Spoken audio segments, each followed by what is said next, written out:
Hello, everybody, and welcome back to the ProgCast. I'm Gregg Bendian, and I'm very excited today because I'm going to be speaking to what we call here in the States one of the original cats.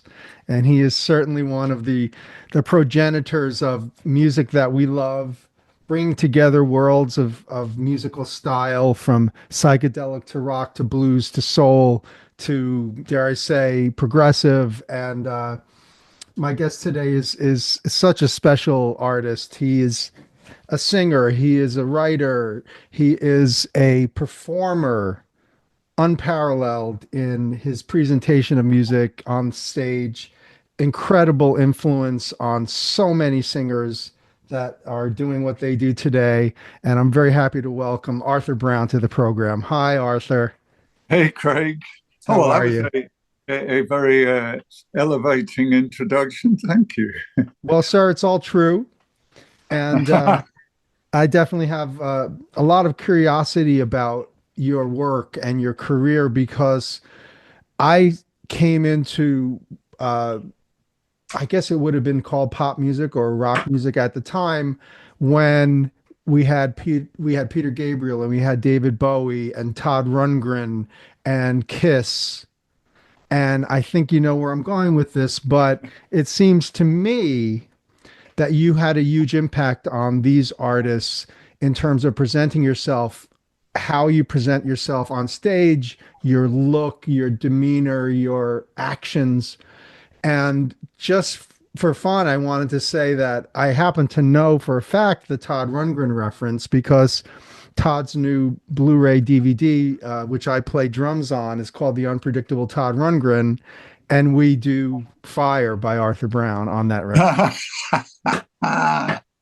and have Yes. done for about 10 years now. So I know that when Todd donned his special makeup in 72, 73, I know that he had heard some Arthur Brown. So Arthur, Well, you have to face the fact that you know I came up with that particular thing, and then lots of times after that, I imitated me. I see. But I'm You know, curious because you clearly have a visual and a sound connection in your imagination. And that's something that fascinates me as someone who's very visual, very interested in all different types of visual and all types of theatrical performance. When you were coming up in music, were there frontmen who were dynamic in the way you were that were inspiring you to get out there and do your own thing? well, before uh, the visual, video thing. Uh, of course, the first person we heard of in England who was doing anything of a nature like you just spoke of, Elvis was the man, and of course, a Little Richard and Jerry Lee Lewis had his own back. They weren't theatrical in there, but they were the background from which all the other ones who came later, who were theatrical or not, all referred to it. And just for instance, the sound of Elvis Presley's voice was something that all the musicians that came out, even if they were not, if they were country music, Mm. they had heard Elvis's voice and very frequently. And so it becomes an influence just by nature of the fact that it's going in, and your mind is always in that shape whenever it's played in the Elvis mode, and or any of the other ones there. And of course, we had one guy, Lonnie Donegan, who had the only hit in America from someone who is rooted in England for the decade. no other English artist had that. So he had an enormous influence with Woody Guthrie and everything. And, all of that and the gospel stuff. Mm. In England, we didn't really have so much of a personal statement through theatre. We had people in the early 60s, even on the pop market, like Tom Jones at that time, doing, if you're looking for trouble. And what was the other one? If the left one don't get you, then the right one will. And there was a form of theatre in that because he was playing a character. And there were bands in England. There was one band in England called the Undertakers, and they used to wear sort of Undertaker clothing when they sang, and some songs from one that I actually included on the recent, it was last year, horror album I did with Cleopatra Records. That was what was it now? It goes on. The worms come in and the worms go out. They come in thin and they go out stout. Ooh, ooh, ah. And that was, something from the working men's clubs, and early public entertainment in small. It wasn't so much the pubs, but it was the small, just local clubs that people came up with very dark humor because of the two world wars we'd gone through, and so that became a sort of theatrical thing. And then we had the notorious black and white minstrel show, where there were, various renderings of, and then the gospel music, of course. So it was lingering there, but there wasn't a true theatre as such in there. But you found it. You found drama. You see, it's so interesting to me because high art is where you find it. High art, right? It's how you experience it. And so the coming together of mythology and music and the mask, which I said, I was thinking about this preparing today and thinking, well, when you look at the symbol for theater, it's two masks. Yeah. And one is happy and one is sad. And I take this all the way back to, well, really the origins, which is Greek, Roman theater and other cultures, kabuki, where the mask is a way of transporting oneself. Yeah. Yes. And of things that are not necessarily visible in this world with the tools we have, unless you add to it the subtler perceptive organs and the creative power of the imagination. And that led to misunderstandings from the point of view of, I am a person and I live like this, and here are what is written about what we live like and how the organs work. And then there's this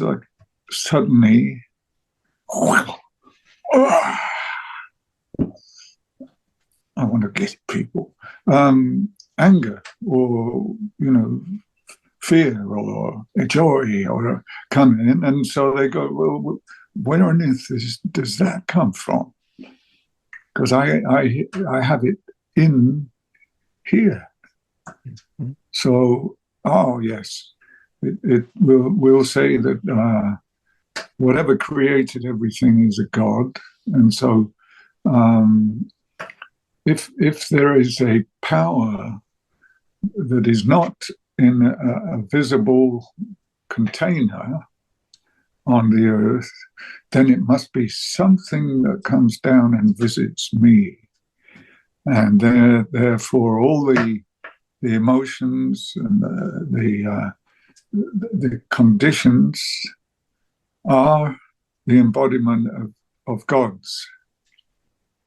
And so that was, and then of course, then you have to say, well, it's all very well telling me there's a God in me that represents, let's keep going with the anger, then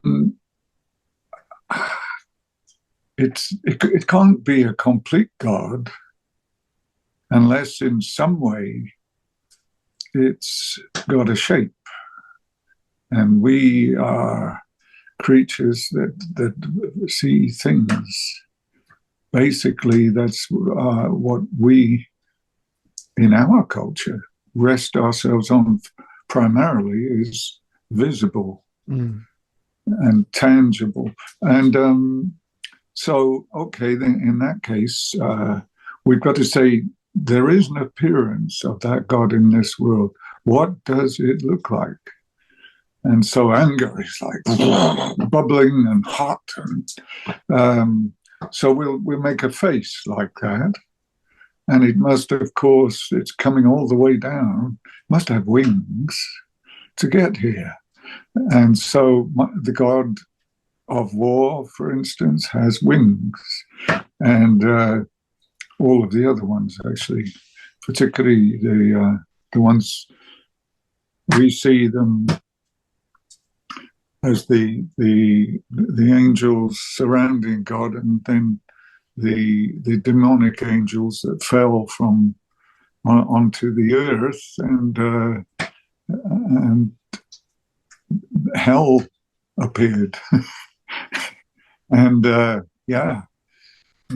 so, and the god of hellfire appeared. And he's appearing right now on my show, the ProgCast. Folks, this is such a treat. Please like, subscribe, hit us on patreon.com, because you're not going to find this anywhere else. We're talking about the origins of music and theater here at the ProgCast with the great Arthur Brown. Arthur, I am really fascinated by this notion of the persona and bringing through, or being a kind of a vessel for bringing out anger or rage.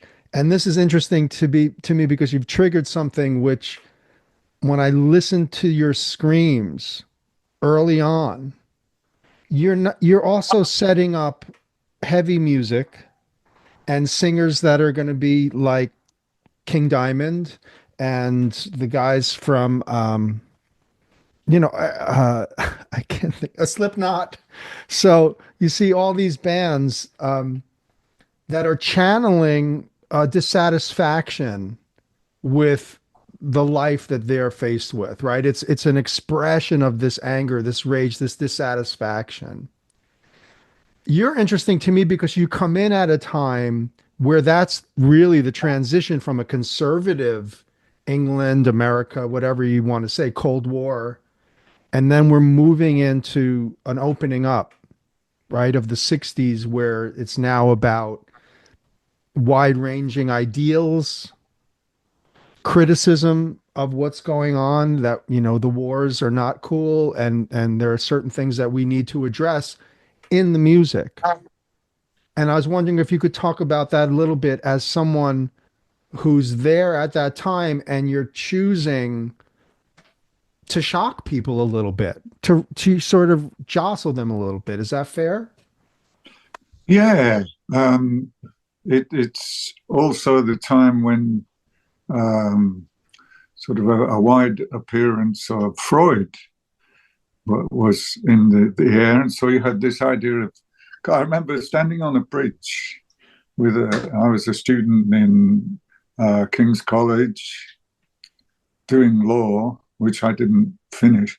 But, and this guy came and I said, oh, I haven't seen you for a couple of days. What's going on? He said, well, you know, I just had the most ridiculous thing. I went to this talk. And in the talk, this man was telling us that we've got two minds. And I said, well, never thought of that. It's like, you mean now that we've discovered everything, we've discovered, oh, we've got two minds as well. And so this was a time when lots of things were coming together, like you say. And I think there were a lot of people coming back from the wars. And later, of course, there was Vietnam. And a lot of them came back. Some had discovered, my uncle was one, and that was in the Second World War. He was out in India. And he discovered how to, in the fear of all the bombs and the bullets ricocheting, you know, and all of death just being all around you, and you're just waiting. And if you can, you find a place where that does not exist. You know, if you want to relax, you've got to find some way not to be part of it. And so he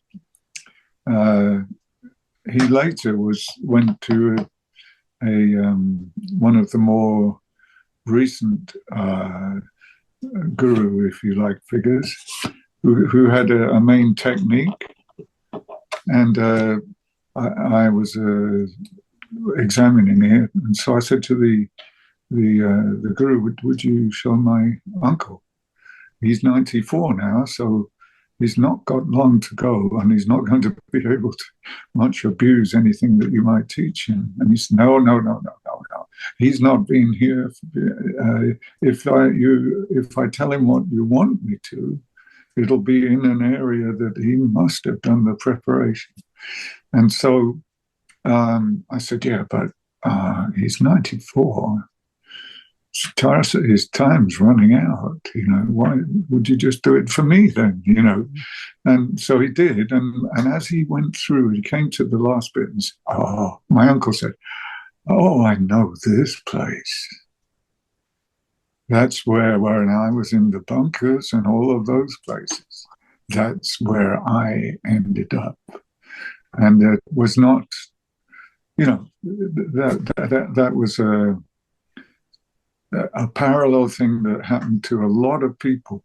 And of course, when you get to that kind of place, for a lot of people, it means that any idea they had of God doesn't fit, because the ideas of God were always a little more formulated and sort of stymied, if you like, by the fact that it had to have these things that would make people want to believe in it. And so your churches gave those. But if you're in the war, you maybe didn't have that. And maybe you'd come there without ever being to a church. So where does it all go? And then you suddenly realize, wait a minute, I'm now completely at peace. What is this? You know, and the ones who came back looked at how society had arranged everything and thought it didn't answer the real questions.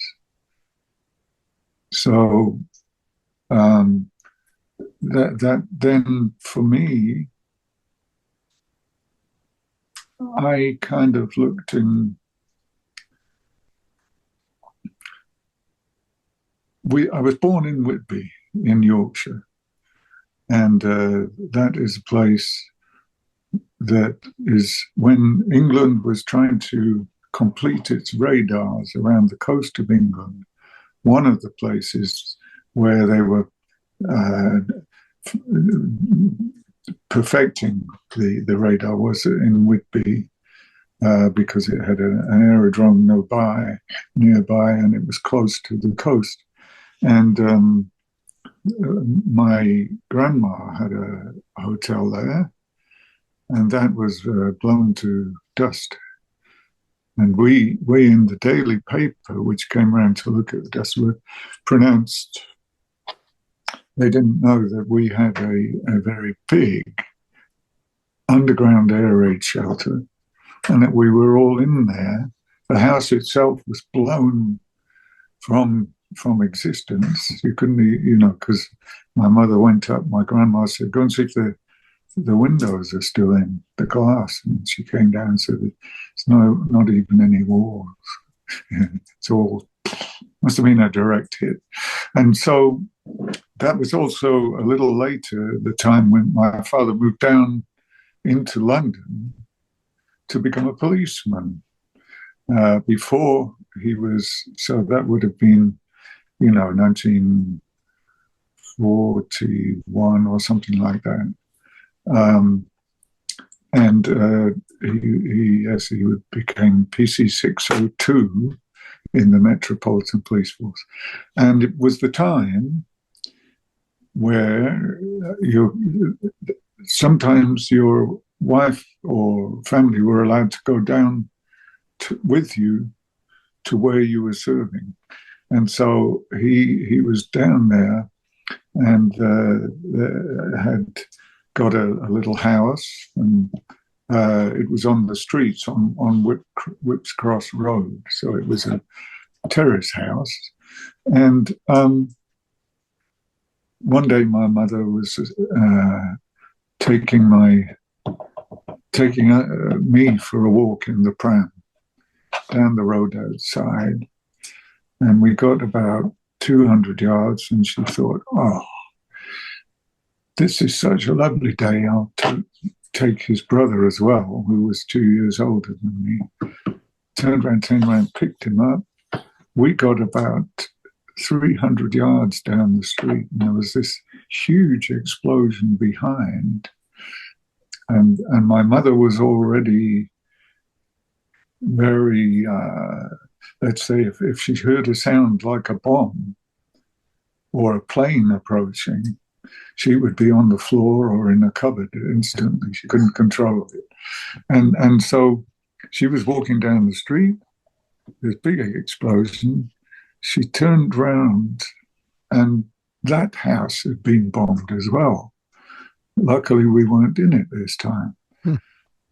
But so then all the streets in London, in the centre and Soho, and they were on fire. I mean, just completely on fire. And so you could not help but see the reality of fire administered by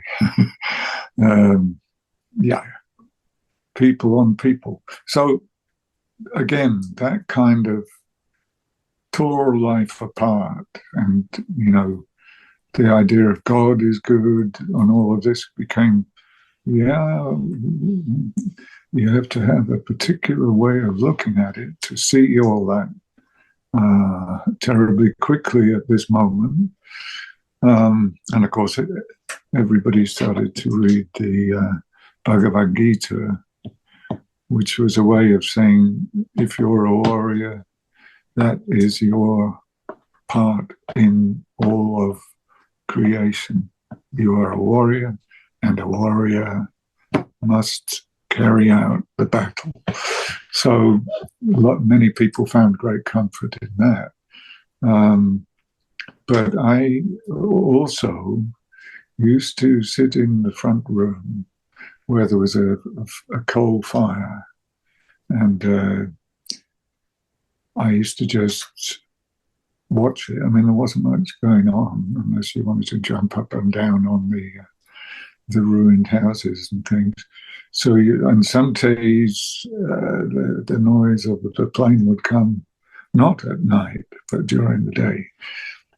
And so having a fire was a bit dangerous. And you'd have these thick velvet black curtains, and you must not leave the slightest little, because that can be seen from right up in the sky. And so I used to watch the fire, listening to the clock going,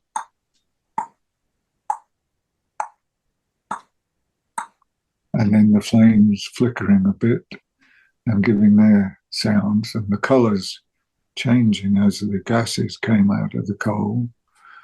And then that was all in full movement. And of course, your mind moves with it. It's not just it's looking, it's moving with it. It's kind of alive, isn't it?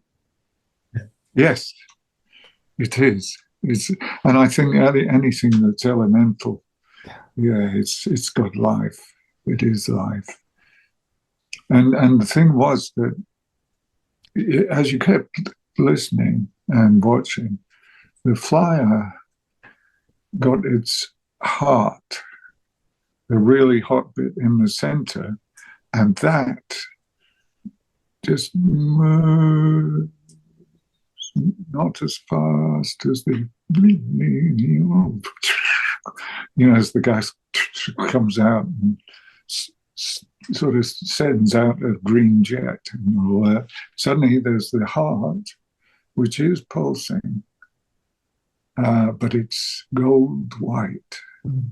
And it's like, when the sun hits something gold on a sunny day that's kind of got a sheen on it. Yeah.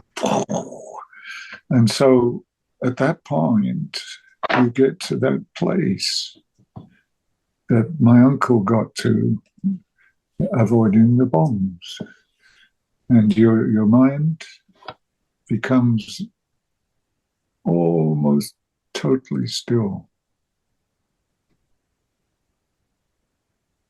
And then you're out of the horrible things, but actually it's less than that, because you're just involved in this peace and wonder, really. I think everyone can relate to looking at a campfire out in the woods or the fireplace and really being lost in it. I have a channel on my television that's just fireplaces. Really? Yeah. So I'll put that, because I don't have a fireplace working in my place, but I do like to look at the fire. It's seductive in a way, it's freeing in another way, and the strong connection to the elemental is so grounding. I'm a big greenery person, so I love to be out in nature. But I was curious, what is your zodiac sign? Actually, Cancer. That's the same as me. So we're water sign. The god of hellfire is a water sign. but I do have Mars in Leo, which is quite a good one. And lunar too. So we have lunacy. Yeah. Yeah. And yeah, that's a good one. It's also a very fruitful place for the imagination to rest on, in terms of, if for instance you look at Blake and his relation with fire and all the gods, and he said, I have no need to worry about whether I'll go to hell when I die. He said, I've already experienced it here, getting my labor through and they were inventing all the printing presses that he could use and, get the tones and the textures in. And it was not easy. You mean the illuminated works? Yes. Yeah. Incredible. And of course he was not an artist who was phenomenally successful during his life. It was later that people began to say, wow, that's amazing in terms of myth. And the fact that the myths went way back and then and back into the biblical ones, and then even prior to that, there was a lot of resistance from the artist community, the painting community. So he had this, and so he'd spend hour upon hour producing, and then sometimes people just looked at it and said, nah. And so he had no money for it.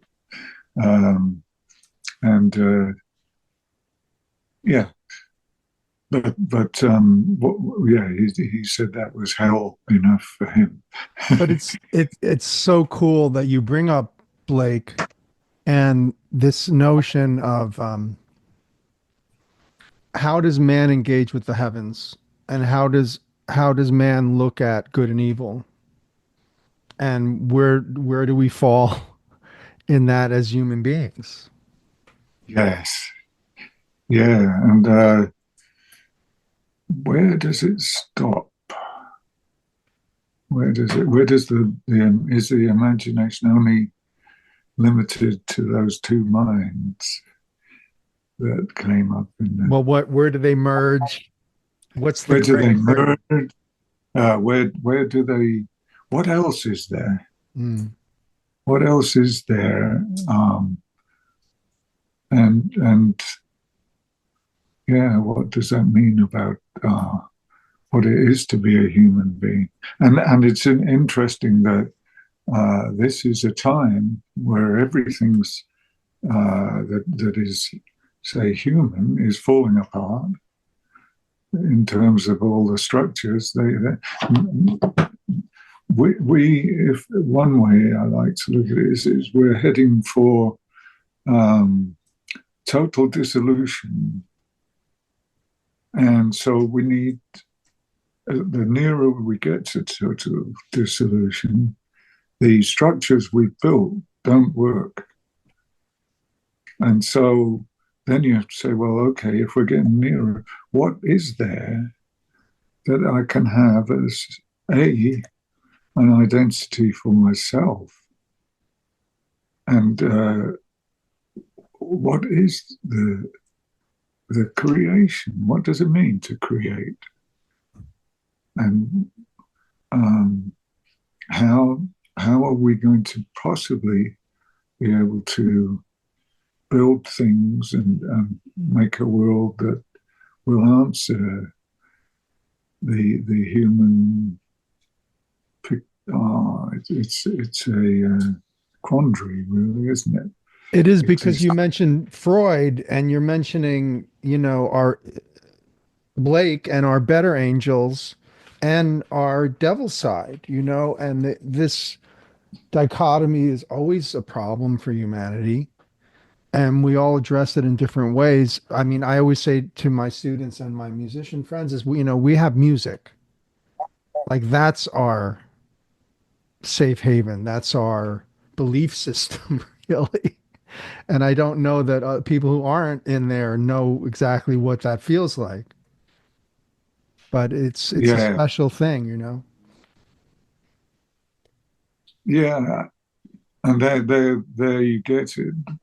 The more adventurous our music becomes, the more mental problems as a part of living become evident.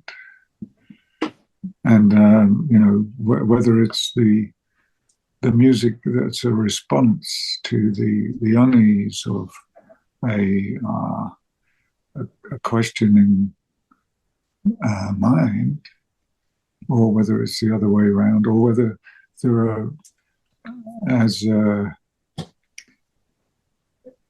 there are surprises in whatever answer you put to what is it, that, what is that, what is this, how can we as humans find a way to live together? And one of the answers, of course, is you've got to absorb your shadow. You've got to have, you can't just have the light, you have to have dark for shapes to appear. And you have to have dissonance in order to have consonance. Yes. And yeah, and that's the bicameral mind working. And I remember one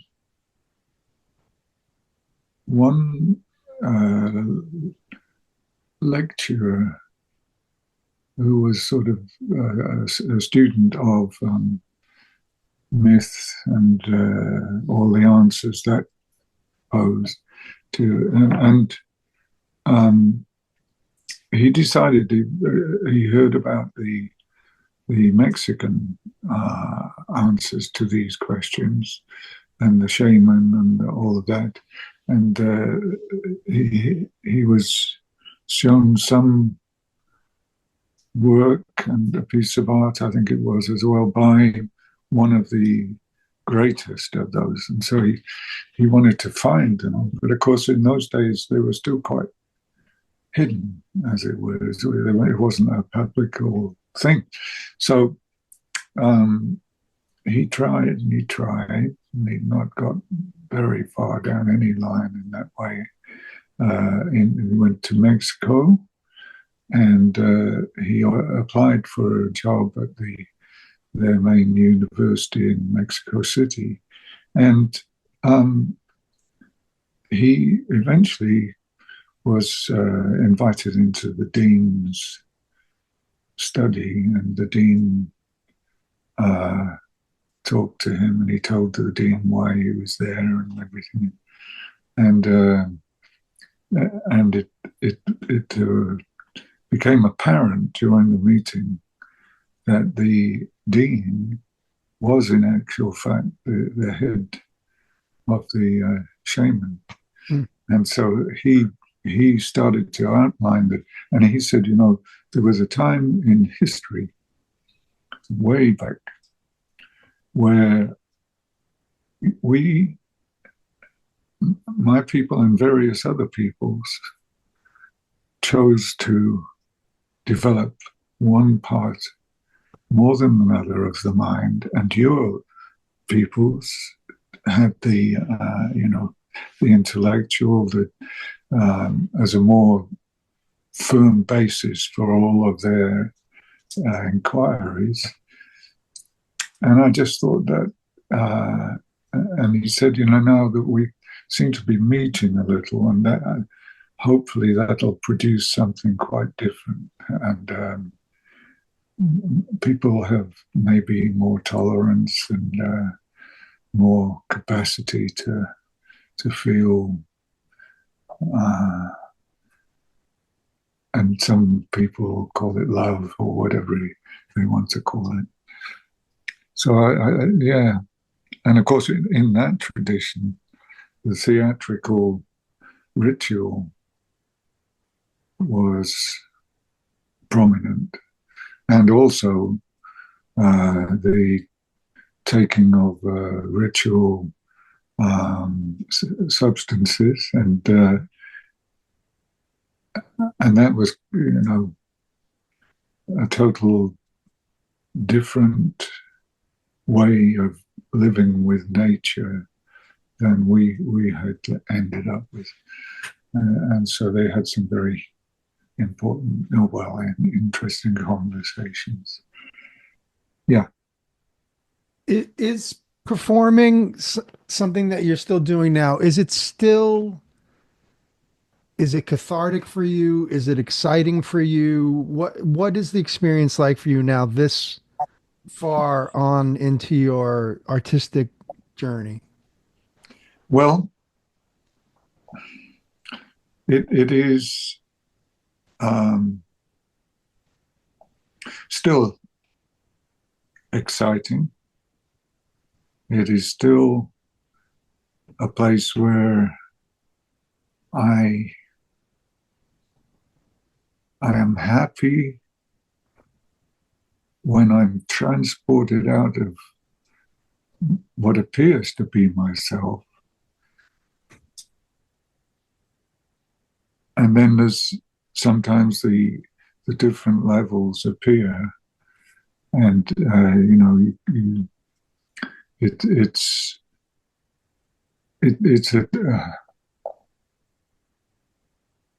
a more total, but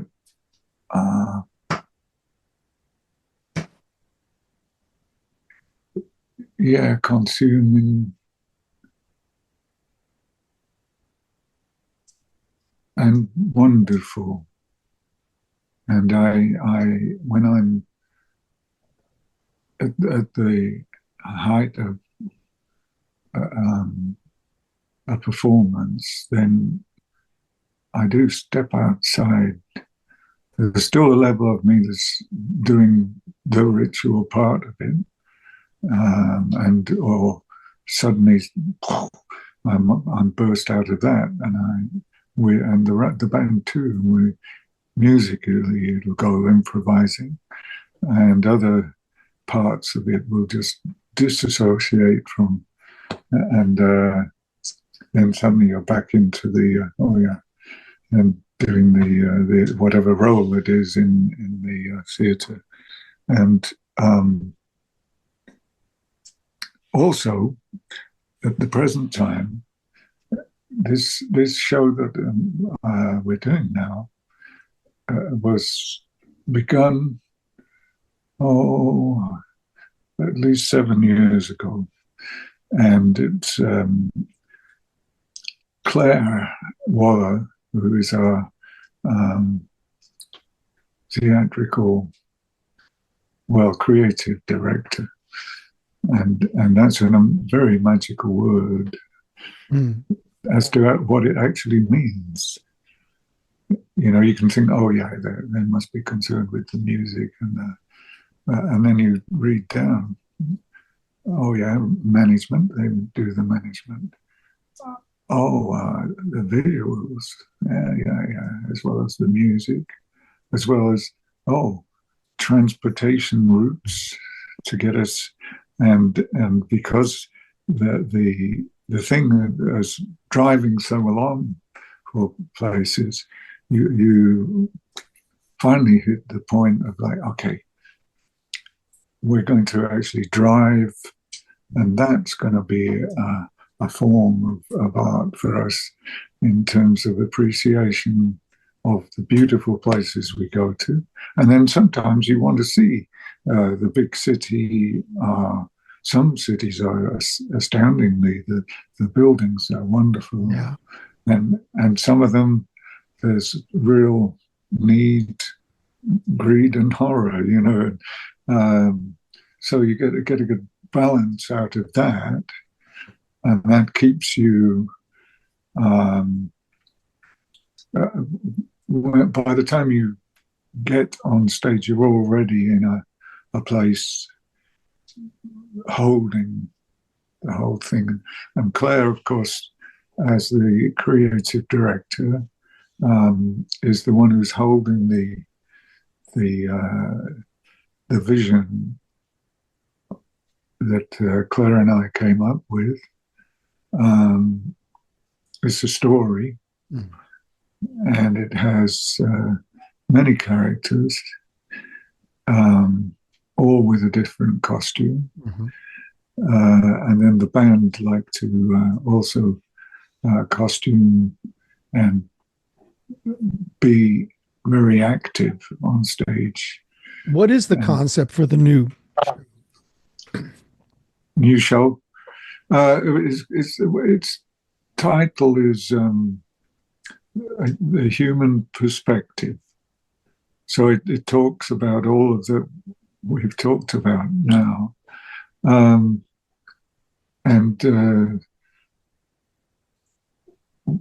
have the pleasure of playing with some fantastic musicians.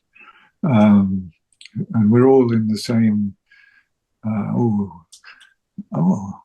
we seem to be playing something else now. Well, what is it? And it comes from the movement inside the set music, but also from the interaction with the characters. So it's a very alive thing. I would like, if you think it's good, because she speaks so well about it all, for Claire to be able to say a few words. Would that be all right with you? Absolutely. Arthur, you've mentioned this word ritual several times. And I've always felt that when I go to a rock and roll show, that I'm really attending a kind of ritual, best case scenario. Do you feel that? Did you feel that initially, that when we're gathering together to listen and experience this kind of elevated music, not just sort of the dance music, but this kind of higher level, do you feel that it's a form of rite or ritual? I think it jolly well can be, yeah.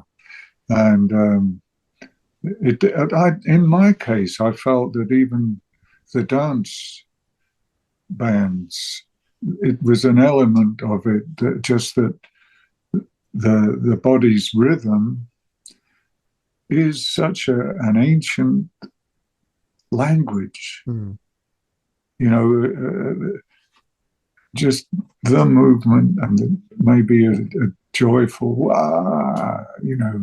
or whatever it is, and the steps that come from looking at probably animals or the interaction of stars and stuff. Those are on a basic level ritualistic, I think. So where the people come together,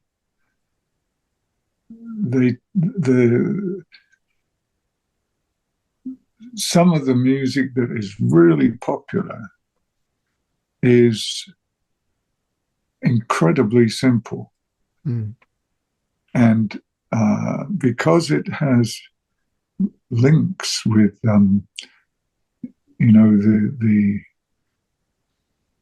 jungle dances and the early forms of dance, as well as the kings and all that had a formal movement set pattern. They are simple enough that anybody in that audience can appreciate them, and in most cases do them. So you'd get up. I remember being thrown out of one of the cinemas when the Rock Around the Clock movie came out.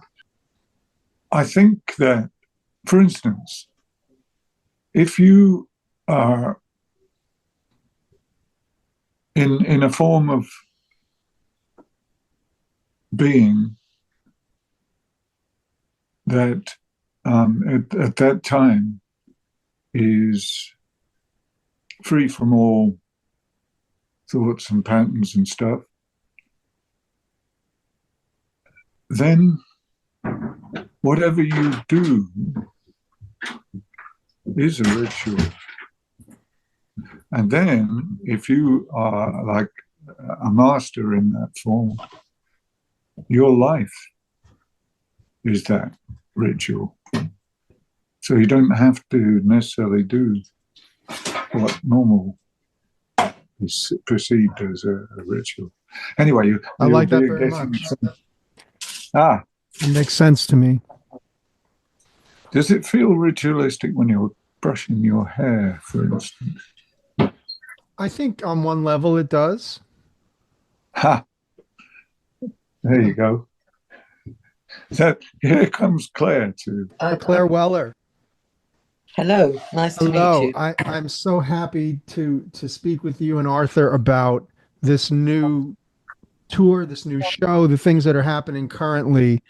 And speaking about the kind of ritualistic nature of performance or even a rock concert, and also the various persona that Arthur would take on in any given performance. This seems to be very elaborate and very ambitious in terms of the visual, in terms of him changing costumes, and in terms of the musical direction being open, in some cases very spontaneous.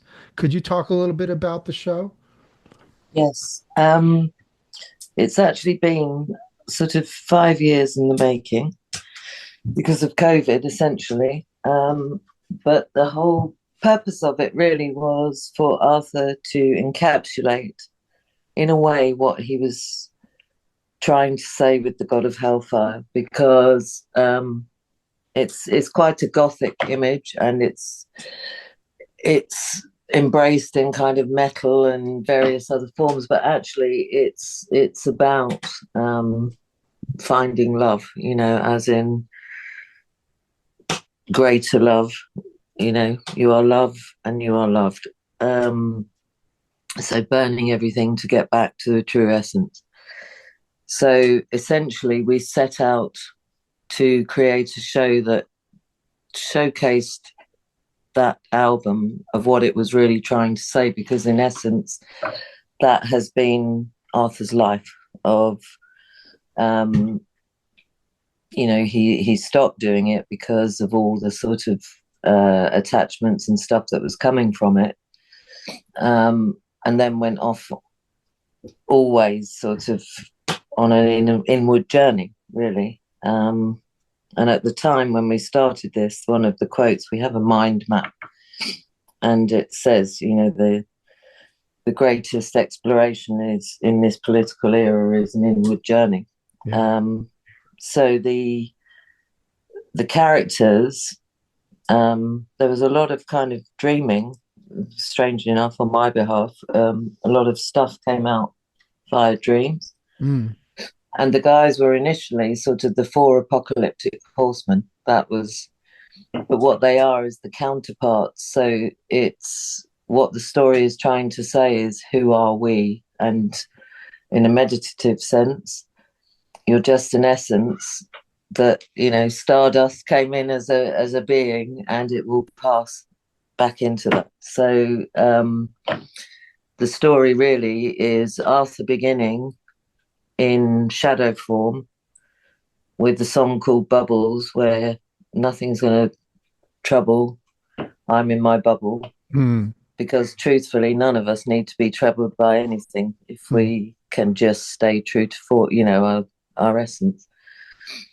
So the first character out is him in person, struggling with his nature, the world's nature, the volatility, all the various aspects of challenge, both in the self and outward.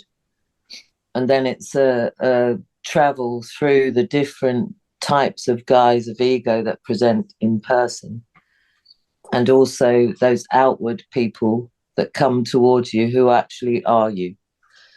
So Dan coming forward at Arthur in fire in a very theatric costume, taking him on and him hitting him with the stick, it's himself as well as an outer person. And then basically it moves towards this point of acceptance and love of, yes, it could be interpreted as a romantic notion, but actually what it is the moment of realizing you are love and you are loved. And then it shoots out into the cosmos and the whole circle starts again. But it ends on Time Captains, which is very cosmic. So he's in a sparkly costume and Dan's jumping up and down. But it's a story that could be anybody's story. It is Arthur's story. It's Arthur and my story. It's the band's story. And it's definitely poignant to the kind of awful scenarios that are playing out in the world today. It's really, really poignant. It's the 5 years that this has taken. If there's a moment for it to speak to people, it's now. Yeah. Because it's really, really, it's the, I'm trying not to be political here and name names, but it's the caricatures playing out in real life of, the god of hellfire, the god of true fire, all the elements that are in that album that Arthur wrote that around. How old were you when you wrote Fire? Something like 15, weren't you? Fire poem was, I was 16. 16? Yeah. So it's that. It's kind of that we want to, because why is Arthur still doing this? Do you know what I mean? It's because it actually has something to say. And it probably has more to say now than it did. He wrote it at 16. And that's the point, is you come into the world wise as the being that you're always essentially are. And you go through these whole morphing encounters. And truly that center is never changed. So it's quite a beautiful thing, really, when you and it's done with love. And we have an amazing group of people around us that have been with Arthur on and off a very long time. And it's a good synergy of characters that actually kind of are coming more into the drama of it and the presentation of it. And it's a challenge. It's a real challenge because we're trying to pull off a big production on a very tiny budget on some very tiny stages, and it doesn't matter. It doesn't matter if the stage is small or large, it's coming across. And you get this strange reaction of you're watching and people are really watching and listening, and it's quite a different reaction. So it's but it's certainly, it's joyous. And at the end of it, you feel great joy when you see these big, hairy guys jumping up and down and having fun. Wow.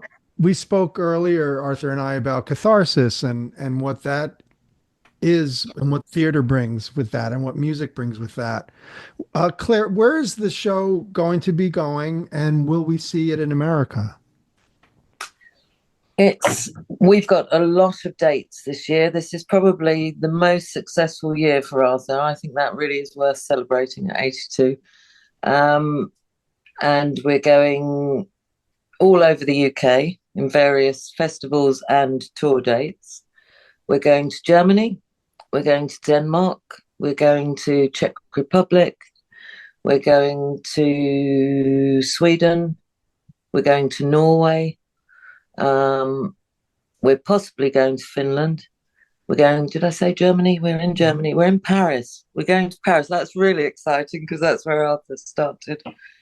And then, where's America? We can't, I'm going to just be straight up. We can't afford to get there. We don't have, without a promoter and an agent getting us some kind of, and we're quite happy, and I've been quite vocal on this whenever I've been asked, we would go with anybody, support act, whatever, but we won't go unless we go with this band of musicians. This has been a real committed art piece that everybody knows, and all its forms fit together now. And if we took that apart, that would be just so sad for everyone involved. So it needs somebody to back us and get us there, because America would love this show. They really, honestly, having been on that Yes tour and I kind of think, if we could get that kind of thing and get this show out, it would really speak to American, definitely rock audience would love it. because it's theatre, it is theatre, and it's drama, and it's fun. You know. I'm looking forward to seeing footage and maybe even coming over to see it happening in real time. Oh, wonderful! I'd love that. Claire, Yeah, thanks for sharing this with us. It sounds exciting. it's exciting, and we'd love to see you. So yes, and thank you. And I apologise. I thought Arthur was coming to get me to say that the thing had run out. So I'm like, yeah. I was chatting to a friend. So best wishes, and thank you for the time and the interview. Will we get a link? Yes. Well, it's so exciting to hear about the new show, Arthur, and it sounds like you really have your work cut out for you. How many costume changes? There's like, I think 10, 12. You're not fooling around. No, no. When you have this, you don't fool around. Ah, what is that? It's a pasty? Yes. Well, Arthur, thank you so much for taking this time. I really do appreciate you and what you've given to the music. And I've always felt that this power in performance is something that makes us better as people, and that we learn and we kind of see ourselves reflected in these masks. Yes. I think that's kind of the nearest we get to having a permanent alter ego. I mean, if you can't,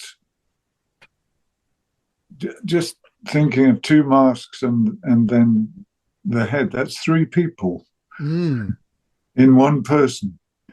And that's quite a symbol indeed.